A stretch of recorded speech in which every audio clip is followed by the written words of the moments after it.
मैंने कहा ऑर्डर ये है कि अगर रियासत तुम्हें हुक्म करे ना टू शूट मी, तो you must follow the orders of the state, क्योंकि पाकिस्तान है तो मैं हूँ। अभी इतनी एफर्ट करके खान साहब को एक क्रेडिट तो जाता है कि उन्होंने टीवी स्क्रीन्स रेड रखी हुई हैं, मीडिया का कारोबार चल रहा है।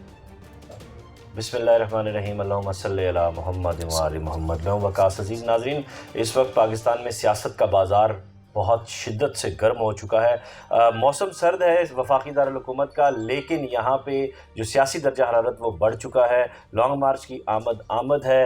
खान साहब आए रोज़ गर्मा गर्म बयानात दाग रहे हैं, लेकिन पाकिस्तानी नौजवान कहाँ मौजूद है, पाकिस्तानी मुआशरा कहाँ मौजूद है, एक आम आदमी कहाँ पे फॉल कर रहा है सारी सूरत हाल में। इसमें कायद मोहतरम जनाब शहीद सियालवी साहब हमारे साथ मौजूद हैं।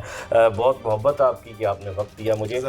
2-3 सवालात मैंने कर दिए हैं, लेकिन यहीं से आगाज़ लेते हैं कि क्या पाकिस्तानी सियासत में एक नौजवान सियासतदान के तौर पे आप देखते हैं कि अभी धरनों की और लॉन्ग मार्च की ज़रूरत है इस वक्त राइट नाउ मुल्क को? देखें, धरना और लॉन्ग मार्च हर बंदे का जमहूरी हक होता है, और रियासत का भी हक होता है वो उसको रोके, वो उसके जो मर्ज़ी करे। हमने जब भी धरने दिए हमारे ऊपर शेलिंग हुई, हमारे ऊपर गोलियां चली, हमें गिरफ्तारियां हुई, हमें दहशतगर्दी के पर्चे हुए, खान साहब ने किए। अगर इन पे हो रहे हैं तो कोई नई चीज़ नहीं है, हर दौर में हुए हैं। रियासत की जिम्मेदारी है to maintain the rate of the state. मैं जब पहली बार गिरफ़्तार हुआ था, फवाद चौधरी साहब ने कोई 7-8 गाड़ियाँ पुलिस की भेजी थी मेरे गांव में मस्जिद वज़ीर खान वाले केस में गिरफ़्तार करने। तो आई रिमेंबर उस वक्त जब उन्होंने लोकल पुलिस ऑन बोर्ड ली तो 1-2 मेरे स्टूडेंट्स थे, मुझे मिले, उन्होंने कहा सर हम बहुत शर्मिंदा हैं कि हमें यहाँ आना पड़ा, लेकिन आप बताएं क्या ऑर्डर है हमारे लिए। मैंने कहा ऑर्डर ये है कि अगर रियासत तुम्हें हुक्म करे ना टू शूट मी, तो you must follow the orders of the state, क्योंकि पाकिस्तान है तो मैं हूँ। मेरी जो भी अना है वो सब कुछ पाकिस्तान के ऊपर कुर्बान है। तो जो भी मामला होगा, हम गए, गिरफ्तार हुए, 2 दिन बाद रिहा होके जेल के बाहर ही खड़े होकर तकरीर की, फिर मैंने ललकारा अपने दुश्मन को। लेकिन ये है कि आपने अब इदारों में बगावत तो नहीं जगानी ना। बेशक, उनकी तो रिस्पॉन्सिबिलिटी है भाई, जो उनको ऑर्डर है they have to follow them.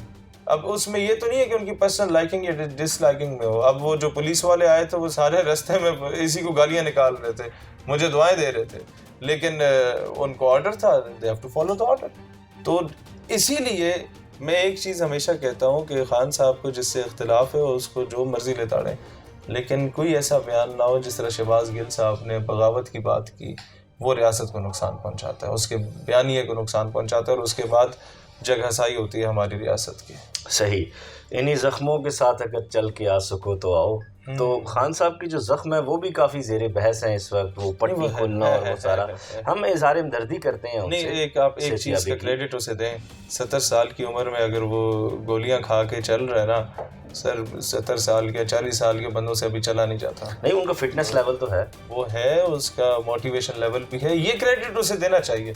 देखें, जहाँ मेरा इख्तिलाफ है ख़ानदानी बंदे का ज़र्फ़ ये होना चाहिए कि सियासी इख्तिलाफ को सियासत तक रखे और उसकी ज़ातियात पे कभी ना आए, और मैं हमेशा उसको एक क्रेडिट दूंगा कि उस पाकिस्तान का ब्राइट फेस रहा है। वो कभी पाकिस्तान को उस तरीके से उसने बेआबरू इंटरनेशनल स्टेज पे होने नहीं दिया, लेकिन इस वक्त उसके बयानात मुल्क को नुकसान पहुंचा रहे हैं। जी, मैं उसी तरफ अगला आ रहा था कि अब सऊदी दौरा मुलतवी हुआ, चाइना की तरफ से बयानात आ गए, अमेरिका की तरफ से बयानात आ गए। अब इंटरनेशनली भी तो आप देखें, आप अपने पड़ोसियों से लड़ कर तो नहीं ना ज़िंदा रह सकते। देखिए, मैं आपको एक बात बताऊं, ये मियाँ बरादरान की एक सऊदी वली अहद रहा भी जाता तो उसने कौन सा आपको वो हीरो में तोल देना था, हीरो में तोलना था, नवाज शरीफ के होते हुए, शहबाज शरीफ के होते हुए इन्होंने नया ही कोई चंद चाड़ना था। लेकिन अलबत्ता ज़ाहिर है, आपने दुनिया में, मैंने जैसे अर्ज़ किया था, सरवाइव करना है तो उसके लिए आपके तमाम ममालिक के साथ अच्छे रवाबित होना बहुत ज़रूरी है। और चीन हमारा दोस्त है और उसको नाराज़ करना मैं नहीं समझता कि आप सपोर्ट करते हैं धरने को। मैं तो जी फ़िलहाल हमारी पार्टी का कोई इस पर फैसला सामने नहीं है। पीटीआई की लीडरशिप रब्ता करेगी, उस पर देखेंगे कॉमन चीज़ें कौन सी हमारी हैं, उस पर फिर फैसला करेंगे कि हमें धरने में जाना चाहिए या नहीं जाना चाहिए, न्यूट्रल लेना चाहिए। वो जब हमारे धरने थे तो बाकी सारे न्यूट्रल थे, तो लेट्स सी कि हमें न्यूट्रल लेना चाहिए, क्या बोलना चाहिए। ये तो देखा जाएगा कि हमारा जो नैरेटिव है और उनका नैरेटिव में कहाँ सिमिलैरिटीज आ रही आप भी न्यूट्रल पे बिलीव करते हैं? नहीं, पॉलिटिकली न्यूट्रल होना तो देखिए मैं आपको बहुत सिंपल सी बात बताऊं, अगर आप मुझे ये कहेंगे कि जी आप प्रो अमेरिका या एंटी अमेरिका तो मैं एंटी अमेरिका। बिल्कुल। अच्छा, आप मुझसे ये कहेंगे पाकिस्तान को आप अमेरिकी ब्लॉक में देखना चाहते हैं, चाइना के ब्लॉक में देखना चाहते हैं, शायद नवाज शरीफ बोले कि अमेरिकी ब्लॉक, खान बोले चाइना ब्लॉक, मैं दोनों से इख्तलाफ करूँगा, कभी मैं बोलूँगा मैं खुद अपना ब्लॉक बनाऊँगा। सही। अच्छा, एक बात कि इलेक्शन अपने टाइम पे होंगे या नहीं होंगे ये एक अलग बहस है, लेकिन अभी इतनी एफर्ट करके खान साहब को एक क्रेडिट तो जाता है कि उन्होंने टीवी स्क्रीन्स रेड रखी हुई हैं, मीडिया का कारोबार चल रहा है, लेकिन उसके साथ साथ ये कि इलेक्शन की डिमांड करना और ये सारी चीज़ें, आप माशाल्लाह एक पूरी अपनी फॉलोइंग रखते हैं, आपका एक वोट बैंक है, अगले इलेक्शन में इंशाल्लाह हमारी दुआ है आप कामयाब भी हों। क्या ज़रूरत थी कि ये माहौल अभी गर्म कर दिया जाता? उसकी वजह देखिए, हमने ग्राउंड रियलिटी देखी है, खान को जितना जल्दी इलेक्शन हो सके फेवर करेगा, क्योंकि इस वक्त आवाम की सिंपथीज उसके साथ मिल गई है, उसने जो बयानियाँ अच्छे से पेश दी है और आवाम उसकी फेवर कर रही है। जूं इसे आप डिले करेंगे, हमारी आवाम एक धमाके के बाद जब दूसरा धमाका होता है तो पहले धमाके को भूल जाती है, इसके बीच में कोई और धमाका हो जाता है तो शायद वो सिंपथीज ना रहे, वो मोमेंटम ना रहे और फिर खान शायद उतनी सीटें ना निकाल सके, जीत भी जाए तो 5-10 सीटों से जीतेगा, उनके हाथों ब्लैकमेल होता रहेगा, कभी चौधरी नाराज़ हुए होंगे, कभी एमक्यूएम नाराज़ हुई भी होगी, कभी बलोचिस्तान अवामी पार्टी नाराज़ हुई भी होगी, कभी कोई और नाराज़ हुआ होगा, कभी फॉरवर्ड ब्लॉक बन जाएगा अलीम खान की तरह, तो ये चल नहीं पाएगा।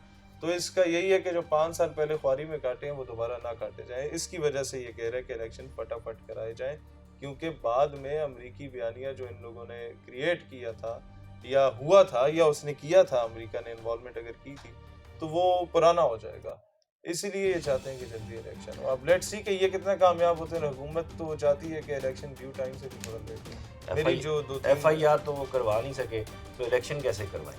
देखिए बात ये, अच्छा ये एक बहुत बड़ा हमारे माशरे का नासूर है कि आप एक साबिक वज़ीर-ए-आज़म होते हुए अगर FIR नहीं करा सकते और आपको मुखलिस दोस्त नहीं मिले और चौधरी बरादरान ने उस तरीके से इनका साथ नहीं दिया, तो आप फिर ये देखें कि आप अगर रियासत कंट्रोल नहीं कर रहे तो कौन रियासत कंट्रोल कर रहा है? ये एक सवालिया निशान है। ये जमहूरियत के मुंह पे एक बहुत बड़ा काला धब्बा है, ये हमें तस्लीम करना होगा कि भाई इफ समवन। लेकिन कुछ लोग ये भी कहते हैं कथा कलामी की माजरत कि FIR ना करवा के इस शुबे को तकवीयत देना है, लोगों के दिलों में इस बात को पक्का करना है कि जी हमला हुआ था। हाँ, अब देखें उसने जिस लोगों के नाम नामजद किए वो आके बताएं कि यार सबूत लेके आओ, FIR तो होने दो। देखिए जिन चीज़ों में हम इन्वॉल्व नहीं भी रहे उनकी भी दहशतगर्दी की दफात हम पे है। तो मैं आपको एक बड़े मजे की बात बताऊं। जी बिस्मिल्लाह। लाहौर में मस्जिद वजीर खान के बाद फवाद चौधरी नाच के आया, मैंने 2 दिन बाद जलसा करके कहा कि भैया आपने इस तरह की हरकत नहीं करनी चाहिए थी। FIR पता किसकी हुई है कि इसने कार सरकार में मुदाखलत की है। मैंने कहा सरकार उधर एतकाफ पे बैठी हुई थी जो मैंने आगे मुदाखलत कर दी, तो FIR हुई, मैंने जवाब दिया, मैं रहा हो क्या आ गया।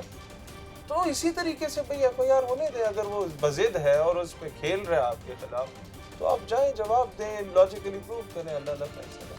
सही सही।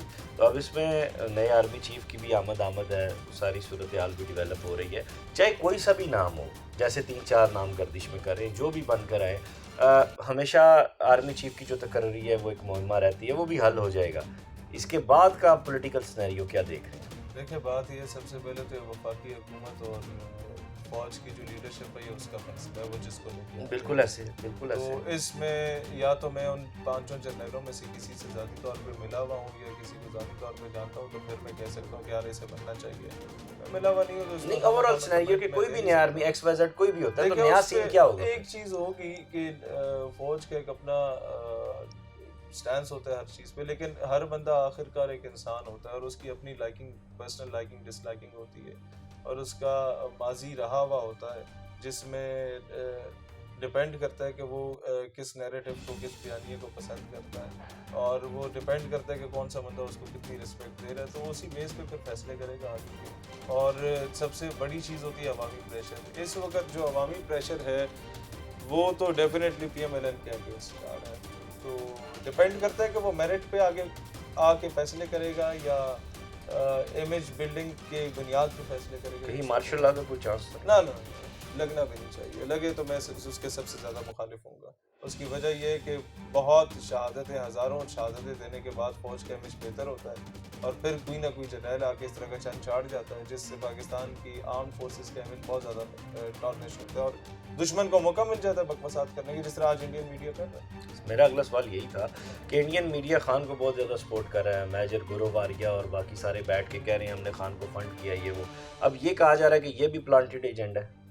नहीं देखें, इंडिया को तो मौका मिलना चाहिए ना, उससे तो ज़रा सा मौका मिले वो इस तरह की बात कर लेते हैं। मैं आपको एक बात बताऊं, हमने एक क्रिकेट मैच के फाइनल में अर्शदीप सिंह से कैच ड्रॉप हो गया, मैंने उस पर एक वीडियो बना दी कि जनाब ये अर्शदीप बेटा साਡਾ अपना मुंडा है खालिस्तानी। जी बिल्कुल, आपके ट्विटर से बहुत वायरल हुई है। 4 दिन इंडियन मीडिया पे वो हॉट टॉपिक था कि पाकिस्तान की ISI ने इस बंदे को लॉन्च किया, इससे अचानक वीडियो बनवाई, अर्शदीप ने कैच लूज किया।